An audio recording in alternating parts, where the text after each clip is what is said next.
Bonsoir tout le monde, ici Monsieur Cacahuète et Bonjour. ce soir nous sommes dimanche 25 août 2019, il est déjà 21h59 dans ce nouvel épisode de Pan DVD, donc c'est pas une très grosse surprise. Donc on a vu ce soir le film Blood Reich, donc le troisième film de la trilogie Blood Rain, toujours réalisé par Uwe Boll, j'arrive pas à le prononcer, donc le réalisateur boxeur allemand. Il s'agit d'un je sais plus par où pour commencer. Un combo Blu-ray DVD. Donc hop, je vous montre. Donc il y a un fourreau cartonné. Et donc on a à la fois le DVD et le Blu-ray.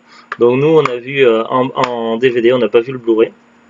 Bon, je pense pas que ça change beaucoup. Peut-être un tout petit peu visuellement, mais ça doit pas être énorme, pas très flagrant. Et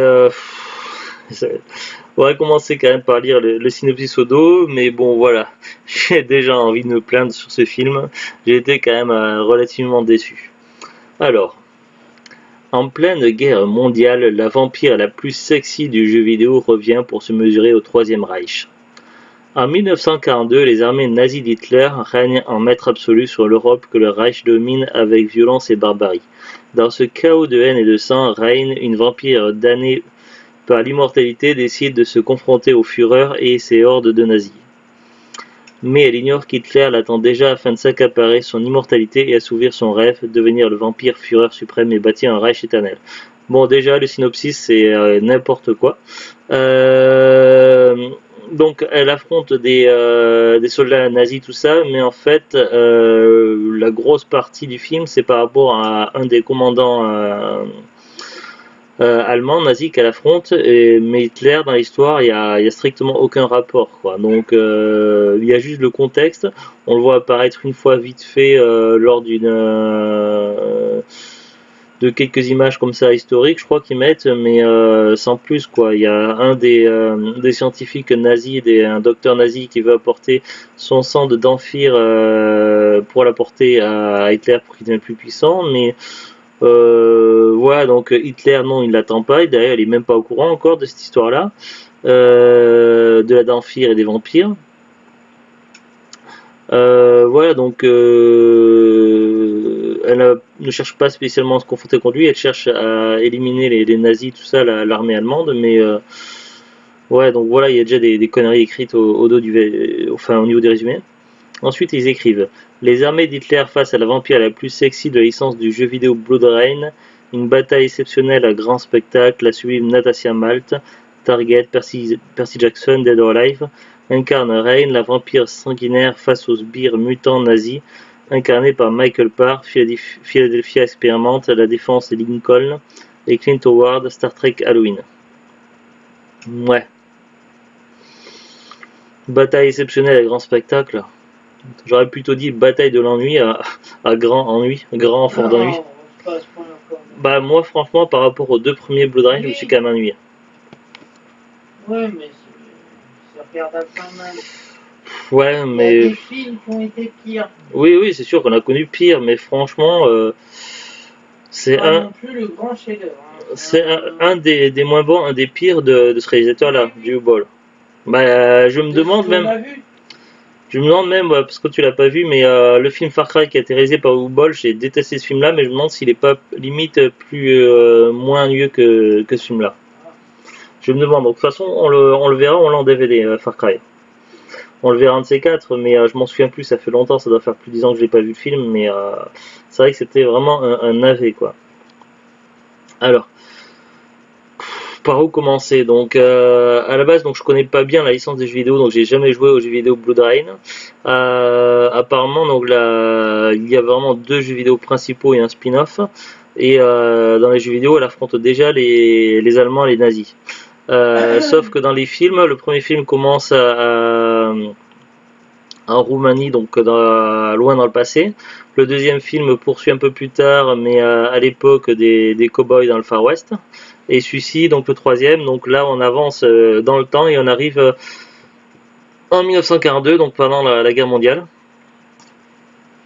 Et donc là, ça doit s'approcher plus ou moins de l'histoire du jeu vidéo, mais après je ne peux pas en dire plus parce que j'y ai pas joué. Bon, tout n'est pas à jeter dans ce film-là. Bon, déjà pour commencer, premier point positif, le fourreau. Donc le fourreau est plutôt joli et le fait quand même qu'on ait un combo DVD et Blu-ray. Donc ça c'est déjà un point positif. Bon, c'est rare que je souligne l'apparence d'un boîtier de DVD, mais bon, il faut quand même trouver quelques points positifs. Non, on commence quand même aussi un petit effort pour essayer de mettre dans l'ambiance. On a des images en noir et blanc d'époque qu'ils ont insérées sur la guerre, tout ça, pour essayer de mettre un petit peu en ambiance, avec une voix off qui représente la voix de Rain, qui assure un petit peu le côté narration, qu'on a plusieurs fois dans le film, qui explique un petit peu où ça en est, tout ça. Et il reprend donc son histoire de comment elle est devenue une Danfir pour ceux qui n'auraient pas suivi. Donc ça c'est quand même un point positif. Après, donc, nous, on a vu le film en VF, avec doublage VF en 5.1. La qualité du son est quand même un peu meilleure que dans le deuxième film. Par contre, la mise en scène et la réalisation, j'ai trouvé ça catastrophique. Bon, le premier, c'était pas mal, mais sans plus. Le 2, il y avait un gros effort de réalisation qui avait été fait et de mise en scène sur le 2. Sur le 3, franchement, là, il y a beaucoup de plans qui font amateurs pour moi, qui font vraiment, mais amateurs, caméraman débutant. Donc il y a des plans qui sont pas terribles. Le doublage VF qui est pas super. Et, mention du pire doublage VF, surtout pour le docteur, le scientifique, l'espèce de docteur savant fou qui s'amuse à découper à un moment donné un vampire. Ben, sa voix VF est vraiment pas terrible du tout, mais à la limite de l'insupportable quoi. Qu'est-ce que je peux dire d'autre? On a à un moment donné une scène lesbienne qui fait penser un petit peu au téléfilm à l'époque qui passait le soir sur M6, tout ça, un petit peu au téléfilm à l'eau de rose. Voilà, c'est assez du U-Ball tout craché, donc qui met toujours des scènes un petit peu osées comme ça, tout ça, donc ça c'est un petit peu sa marque de fabrique. Petite question que je me suis posée en regardant le film, oui, parce que j'ai eu le temps de réfléchir, parce qu'il y a des moments où le film traînait en longueur, je me suis quand même un peu fait chier dans le film pour certains passages. Même dans beaucoup de passages, je me suis fait chier dans le film. Et à un moment donné, je me suis posé la question, un réalisateur allemand, enfin, un réalisateur boxeur allemand qui fait un film qui parle de, je sais plus, je crois qu'on est sur la Seconde Guerre mondiale à ce moment-là, ouais, en 42. C'est plutôt de mauvais goût. Enfin, je sais pas. Je trouvais ça que c'était plutôt de mauvais goût. Bon, en même temps, ce réalisateur-là, il est quand même assez champion dans le mauvais goût, donc voilà, c'est pas non plus très surprenant. Les scènes d'action, franchement, c'était pas super, quoi. Au niveau des effets spéciaux, scènes d'action, bah, plutôt moyen, quoi. Assez moyen plus vers le bas du moyen quand même. Pas mal de questions à se poser sur la condition des vampires, des Danfis, qu'est-ce qui est normal ou pas normal par rapport aux autres films de vampires classiques. Voilà, on s'est posé quelques questions.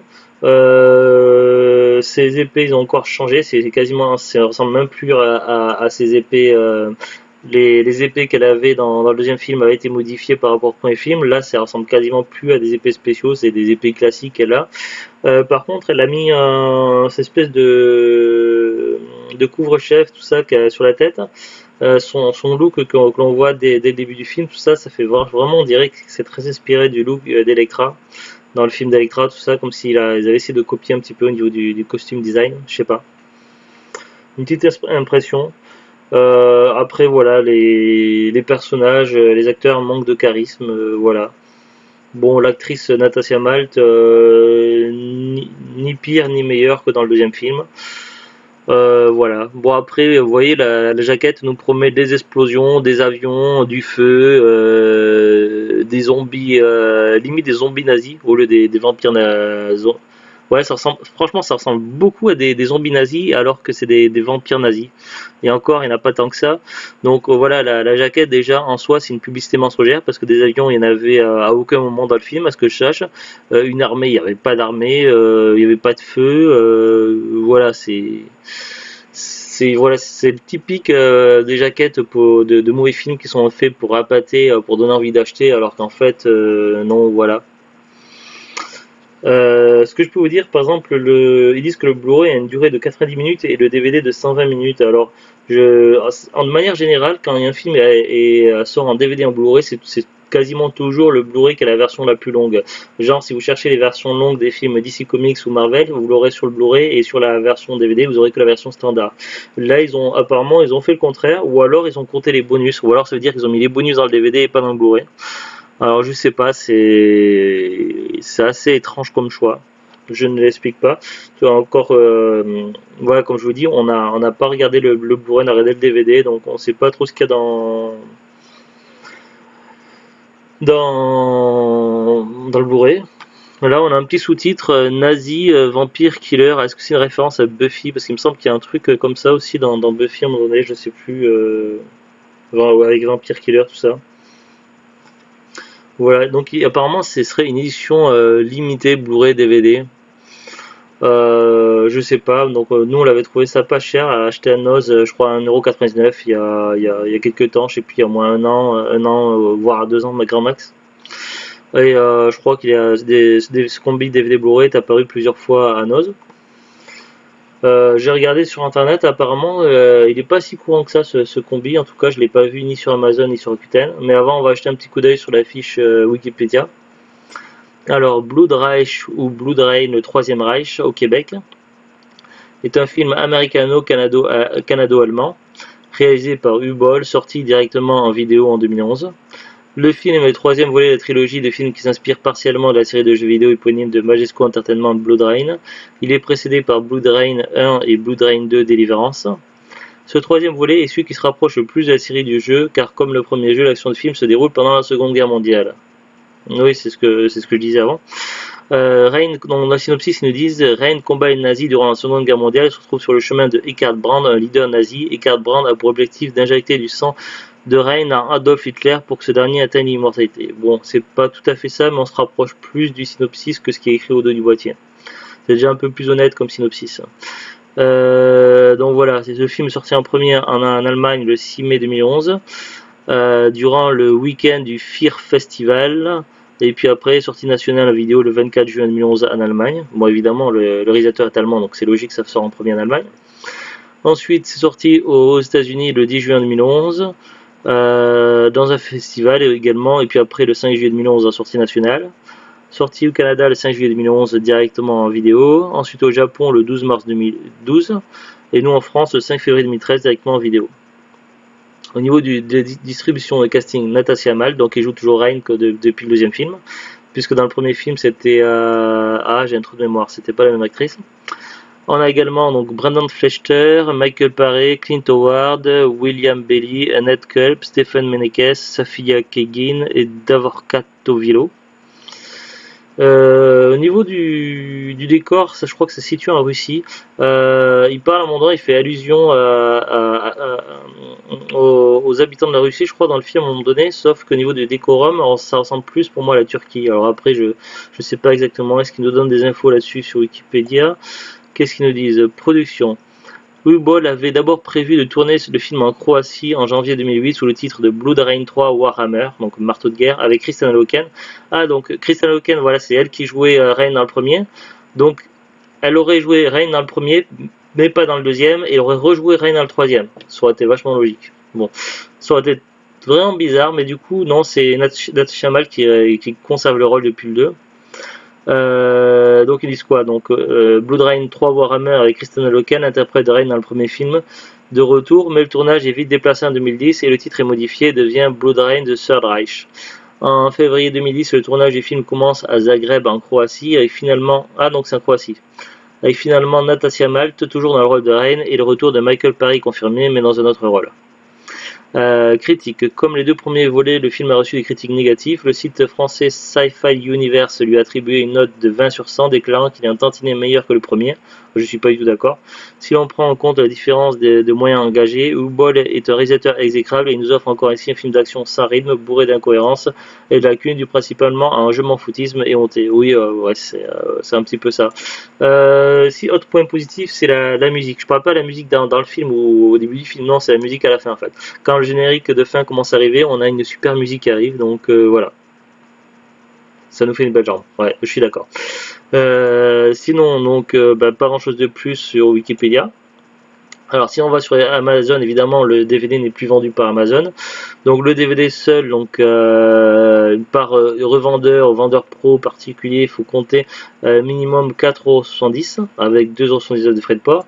Si on va sur Rakuten ancien Press Minister, donc le DVD tout seul, il faut compter minimum 90 centimes. Donc voilà, un état comme neuf, mais si on lit la description, c'est marqué neuf sous plastique.